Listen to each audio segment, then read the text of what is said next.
கர்த்தருடைய பரிசுத்த நாமத்திற்கு மகிமை உண்டாவதாக.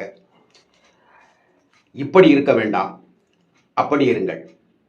இப்படி இருக்க வேண்டாம், அப்படி இருங்கள் என்ற தலைப்பின் கீழ் இந்த லெந்து காலம், அதாவது சாம்பர் புதன்கிழமை என்று அழைக்கப்படுவதை உங்களோடு சற்று விளக்கும்படியாக ஆசைப்படுகிறேன். பிலிப்பியர்கள் நிருபம் 2ஆம் அதிகாரம்.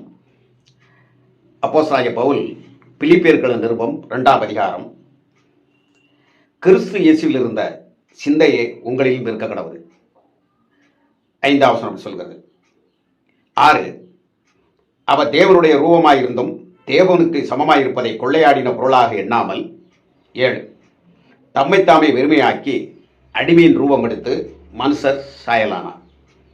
அவர் மனுஷரூபமாய் காணப்பட்டு மரண பரியந்தம், அதாவது சிலுவையின் மரண பரியந்தம் கீழ்ப்படிந்தவராய் தம்மைத்தாமே தாழ்த்தினார். கிறிஸ்துவுக்குள் அன்பானவர்களே, இந்த பரிசுத்த வேதாகமத்தில் இயேசு கிறிஸ்து இந்த சாம்பர் புதன்கிழமை ஆரம்பிக்கிறது. இதிலிருந்து லெந்து காலம் உருவாகும். ஆகவே இந்த நாட்களிலே விசுவாசிகளாகி நாம் எதன் மேல் கவனமாக இருக்க வேண்டும் என்பதை உங்களுக்கு நான் சொல்லிவிடுகிறேன். கிறிஸ்து இயேசுவில் இருந்த சிந்தை உங்களில் இருக்க வேண்டும். 8ஆம் வசனம் சொல்லுகிறது, மரண பரியந்தம் தம்மை அவர் தாழ்த்தினார் என்று சொல்லப்பட்டிருக்கிறது.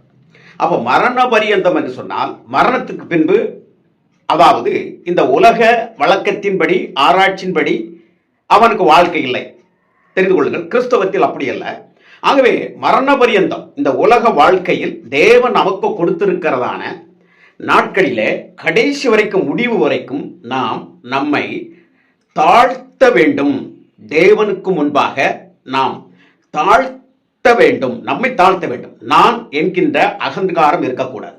இதற்காகத்தான் ஒரு சபையில இப்படிப்பட்ட காரியத்தை, அதாவது ஸ்தாபன ரீதியாக இருக்கக்கூடிய சபையில இப்படிப்பட்ட காரியத்தை அவர்கள் கடைபிடித்தார். அதாவது நாம் இதை ஆலோசித்து பார்க்கிற பொழுது பெரிய ஞாயிறு என்று ஒன்றை சொல்வார்கள். அதாவது அது என்ன என்று சொன்னால், இந்த குருத்தோலையை பிடித்துக்கொண்டு ஓசன்னா, தாவீதின் குமாரனுக்கு ஓசன்னா என்று சொல்லி அந்த பாடலை பாடி, ஓசன்னா பாடல் பாடுவோம் என்று சொல்லி இந்த குருத்தோலைகளை பிடித்துக்கொண்டு செல்வார்கள். இன்றைக்கும் சபைகளிலே, இந்த ஸ்தாபன ரீதியாக சபைகளில் இன்றைக்கு அதிகமாக காணப்படுகிற பழக்கங்கள் இருக்கின்றன, எல்லா சபைகளிலும். இப்படிப்பட்ட நிலையிலே இந்த குருத்தோலைகளை அப்படியே என்ன செய்வார்கள் என்றால் வீட்டிலே கொண்டாந்து வைத்திருப்பார்கள். அது சிலுவை செய்தோ அல்லது ஏதாவது செய்து அதை வைத்திருப்பார்கள். அந்த குருத்தோலை வீட்டில் இருக்கும். ஒரு வருடம் கழித்து இந்த சாம்பர் புதன்கிழமை என்று வந்திருக்கிறது அல்லவா, இந்த சாம்பர் புதன்கிழமையில அதை காலையில் அதிகாலை எழுந்து குளித்து நன்றாக ஜெபித்து விட்டு அந்த ஓலைகளை எரித்து, எப்பொழுது அந்த பெரிய ஞாயிறில் ஆரம்பமாகி இப்பொழுது ஒரு வருடம் கழித்து இதை எரித்து இதை சாம்பலாக்கி பூசிக்கொள்வார்கள். இதிலிருந்து நாங்கள் எங்களை தாழ்த்தி, எங்களை கர்த்தருக்கென்று நாங்கள் தாழ்த்தப்பட்டவர்களாக, அவருக்கென்று சில காரியங்களை, நல்ல காரியங்களை செய்ய வேண்டும். நாங்கள் சந்தோஷமான காரியத்தை அனுபவிக்க மாட்டோம். அப்படியே எப்பொழுதும் அப்படியே பிடித்து வைத்த ஏதோ சொல்வார்கள் அல்லவா, அதுபோல இருந்து கொண்டு தாடியை வளர்த்து கொண்டு அப்படியே ஒரு மாதிரி ஒழுங்காக குளிக்காமல் செய்யாமல், இப்படிப்பட்ட ஒரு பழக்க வழக்கங்கள். இதை அவர்கள் லெந்து காலம் என்று சொல்லுகிற பொழுது, லெந்து அப்படின்னா அவங்க மனசுல நொந்து அப்படிங்கிற மாதிரி வந்துடுது. அதாவது கஸ்தி காலம் என்று சொல்வார்கள். நல்லா நீங்க தெரிஞ்சுக்கணும், ஒரு மனிதர்கள் அறிந்து கொள்ள வேண்டியதை பின்பகுதியிலே நான் சொல்லுகிறேன். பாருங்கள், இதை எப்படி நாம் ஆசரிக்க வேண்டும், எப்படிப்பட்டவர்களாக நாம் இதை காணப்பட வேண்டும் என்பதை உங்களுக்கு நான் விளக்குவேன் பின்னாலே. அப்போ இந்த அடிப்படையில் பார்க்கிற பொழுது இப்படி பூசிக்கொண்டு வருவார்கள். இந்த சாம்பல் பூசுவது தங்களை தாழ்த்துவதற்கு அடையாளம். இந்த கிறிஸ்தவர்களாய் இருக்கக்கூடிய சபையிலே வாழ்ந்து கொண்டிருக்கக்கூடியவர்களே, கிறிஸ்தவ விசுவாசிகளே, போதகர்களே, நீங்க எப்படிப்பட்ட தன்மையிலே வாழ்கிறீர்கள் என்பதை பார்க்க வேண்டும். இங்கு இயேசு கிறிஸ்துடைய சிந்தை என்ன, அவர் வாழ்க்கை எப்படி வாழ்ந்தார் என்று வேதத்திலே நாம் ஆராய்ந்து பார்க்கிற பொழுது, மரண பரியந்தம், இந்த மாமிசத்திலே வாழ்ந்த மரண பரியந்தம் தம்மை தாழ்த்தினவராக வாழ்ந்தார். மனித ரூபம் எடுப்பதே அது எப்படிப்பட்டதாக இருந்தால் பாவத்தின் சாயலாக மாறிவிட்டது. ஒரு மகா உன்னதமான மனித ரூபத்தை ஆதாம் வஞ்சிக்கப்பட்டு பாவத்திலே, அதாவது ஏவாள் வஞ்சிக்கப்பட்டு ஆதாமுடைய மீறுதலினாலே பாவத்திலே விழுந்தபடினாலே சபிக்கப்பட்டதாக இருந்தது. அநேக புலவர்கள் சில சித்த முனிவர்கள்லாம் சொல்லுகின்ற பொழுது இனி ஒரு பிறவி எனக்கு இருக்கக்கூடாது, இந்த மனிதத்திலே இந்த சிந்தனையிலே நான் அனுபவிக்கின்ற வேதனைகள் இனி ஒரு பிறவியிலே எனக்கு வரக்கூடாது என்று ஒரு பிறவி வேண்டாம் என்று கூட சொல்லுவார்கள். இப்படியெல்லாம் அவர்கள் பாடுகிறார்கள். யார் என்ன பாடினாலும் தேவனுடைய தீர்மானம் தான் அது நடக்கிறது. சரி, அப்போ இந்த அளவிற்கு இருக்கக்கூடிய நிலையில மரண பரியந்தம் இயேசு கிறிஸ்து தாழ்த்தி தன்னை அவருடைய அடிச்சோடியிலே நடந்து வரும்படி நம்மளை அவர் அனுமதித்திருக்கிறார். ஏனென்றால் தாழ்மை உள்ளவனுக்கு தேவன் கிருபையாக இருக்கிறார். தாழ்மைதான் பிசாசை ஜெயிக்க முடியும். அதை நல்லா தெரிந்து கொள்ளுங்கள். நிறைய காரியங்கள் இருக்கிற கர்த்தருடைய காரியத்தில் இந்த இடத்துல நான் சொல்ல வருவது, இந்த சாம்பர் புதன்கிழமை அல்லது லெந்து காலம் என்று நாம் அதை கருதி கொண்டிருக்கிற காரணத்தினாலே சொல்லுகிறேன். தாழ்மைதான் ஜெயிக்கும். மேட்டிமை தோல்வி அடைந்துவிடும். மேட்டிமை என்பது எப்பொழுதுமே தன்னை படைத்தவருக்கு விரோதமாக செயல்படுத்துகிற தன்மை. அதை நீங்கள் தெரிந்து கொள்ளுங்கள். பரலோகத்தில் ஒரு பெரிய யுத்தம் உண்டாயிற்று என்று வேதத்தில் நாம் வாசிக்கிறோம். இந்த பூமி படைக்கப்பட்டிருந்ததோ படைக்கப்படவில்லையோ அது ஒரு பக்கம் இருக்கட்டும், வானத்தில் என்னென்னலாம் படைக்கப்பட்டிருந்ததோ அது ஒரு பக்கம் இருக்கட்டும், ஆனால் தேவனும் இருந்தார், தேவ தூதர்களும் இருந்தது. அப்பொழுது தன்னுடைய பர்சனல் செக்ரட்டரியை போல வைத்திருந்த இந்த லூசியேல் என்கின்றதான அதிகாலையின் மகனாகிய விடிவெள்ளியாய் இருந்ததான இந்த லூசியேல், அவன் தனக்குள்ளே அவனுக்குள்ளே ஒரு பெருமை உருவாயிற்று. தன்னுடைய அழகு, அதான் அடிக்கடி சொல்வார்கள், அதிகமாக சிங்காரிக்கக்கூடிய பெண் பிள்ளைகளாக இருந்தாலும் ஆண் பிள்ளைகளாக இருந்தாலும் கேடு கட்டு விடுவாய் என்று சொல்வார்கள். நன்றாக தெரிந்து கொள்ளுங்கள். ஏனென்றால் தன்னுடைய அழகை அவர்கள் அழகு பதுமைகளை பூசிக்கொண்டு கண்ணாடிக்கு முன்னாலே நின்று சிமிட்டி குமிட்டி உமிட்டி இப்படிப்பட்ட இதெல்லாம் அவர்கள் செய்கிறார்கள் என்றால் தன்னைத்தானே அவர்கள் ரசிக்க ஆரம்பிக்கிறார்கள். தன்னைத்தானே ஒருபொழுதும் ரசிப்பதற்காக அல்ல கிறிஸ்தவம், பிறருக்கானவைகளை நோக்க வேண்டும் என்று கிறிஸ்தவம் சொல்லுகிறது. இப்படித்தான் என்னுடைய ஒளி எழும்புகிறது. என்னுடைய, அதாவது அதிகாலையின் மகன் ஆகிய விடிவெள்ளி என்று சொன்னால், விடிவெள்ளி வந்துவிட்டால் அதற்கு தொடர்ந்து சூரியன் வர ஆரம்பிக்கும். நீங்கள் தான் தெரிந்து கொள்ளுங்கள். காலை எழுந்த உடனே இன்று கூட நான் பார்ப்பேன், விடிவெளி வந்துவிட்டதா என்று உறக்கச்சடவோட சில நேரங்களில் பார்த்து விட்டு இன்னும் கொஞ்சம் நேரத்தில் விடிந்து விடும் என்று நினைப்பேன். அப்ப எல்லோருக்குமே இது உண்டு. இது ஆடு வைத்துக் கொண்டிருக்கக்கூடிய இளைஞர்களுக்கு மிக அதிகமாக இந்த நிகழ்ச்சிகள் தேவைப்படும். அப்போ அந்த விடிவெளி வந்த உடனே உதயமாகும், உதயசூரியன் உதயமாகி வருகிறது இல்லையா? அப்போ மகிமை அந்த சூரியனிடத்தில் இருக்கிறது. அதற்கு முன்னதாக எப்படி யோவான் ஸ்நானகன் இயேசு கிறிஸ்துக்கு வழியை ஆயத்தம் பண்ண வந்தானோ அதுபோல அதிகாலை மகன் விடிவெள்ளி வருகிறது. இப்போ இந்த இடத்தில் தான் இந்த விடிவெள்ளி என்ன செய்தான் என்றால், இவன் தன்னுடைய அழகை ரசித்து பார்த்தான். நான் வந்தால்தான் அவர் வர முடியும், நான் வந்தால்தான் இவர் ஜெயிக்க முடியும், நான் வந்தால்தான் இது எல்லாம் நடக்கும் என்கின்ற எண்ணம் இருக்குது பாருங்க. இது தன்னைத்தானே ஆராதித்துக் கொள்வது.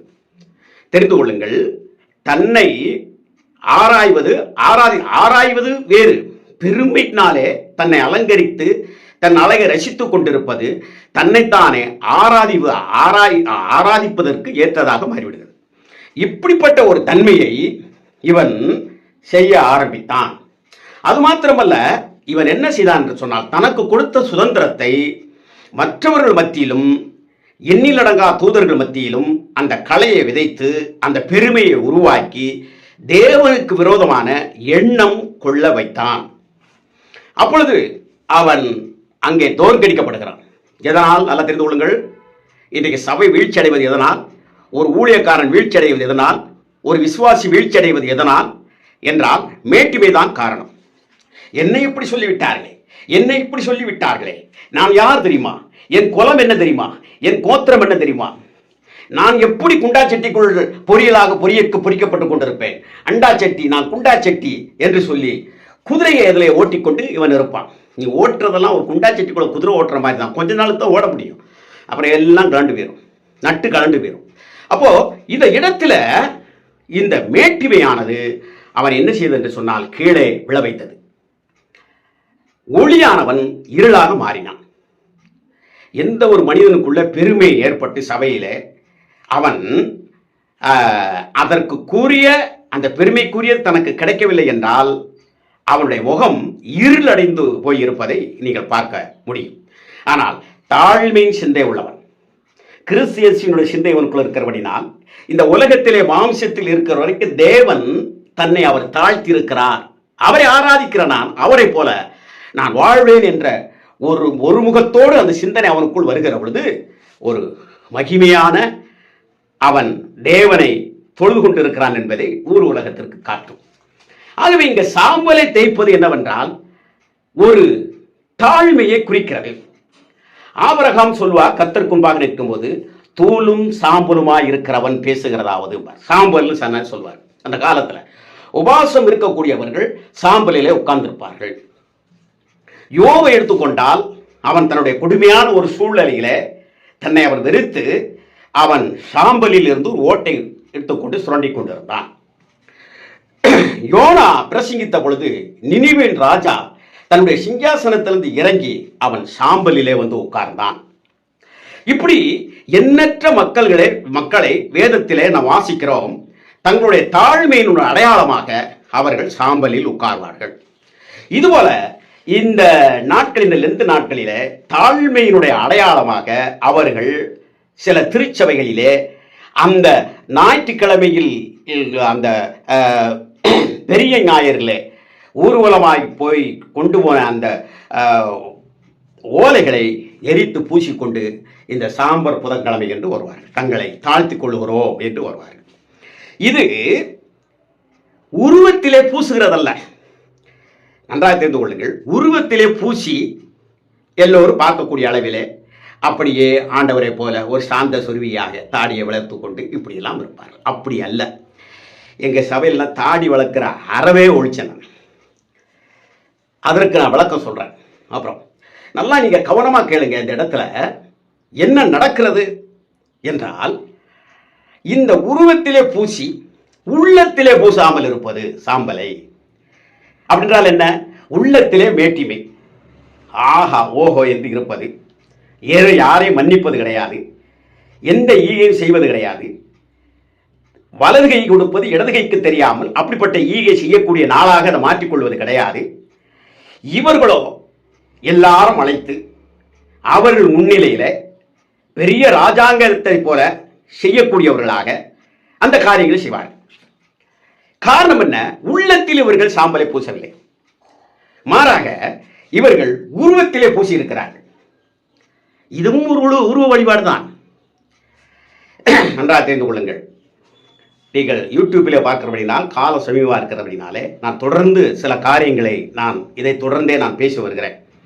ஒருவேளை 40 நாட்கள் நான் பார்ப்பேன் என்று இந்த புறாவின் கண்கள் என்னுடைய வாசகர்கள் நீங்கள் எனக்கு கமாண்டில் சொல்வீர்கள் என்றால், அதை லைக் பண்ணுவீர்கள் என்றால், நான் இதை குறித்து தொடர்ச்சியாக அந்த காலங்களில் நீங்கள் 5 மணிக்கு அதிகாலையில் கேட்கத்தக்கதாக உங்களுக்கு கொடுக்க நான் ஆசைப்பட்டிருக்கிறேன்.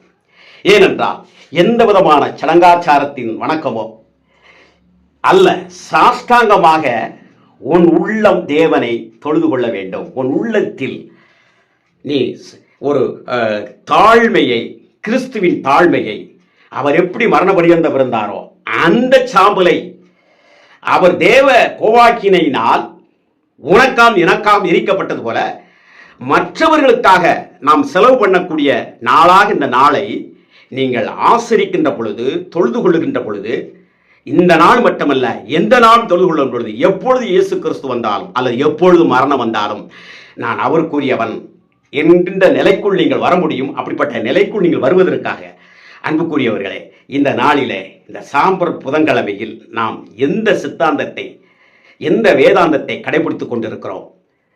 இப்படி இருக்க வேண்டாம், அப்படி இருங்கள். சிலுவையை சுமந்த இயேசுவினுடைய கடைசி வரைக்கும் அவரை எப்படியெல்லாமோ அவருடைய பொறுமையை சோதிக்க எவ்வளவு முயற்சி பண்ணினார்கள்.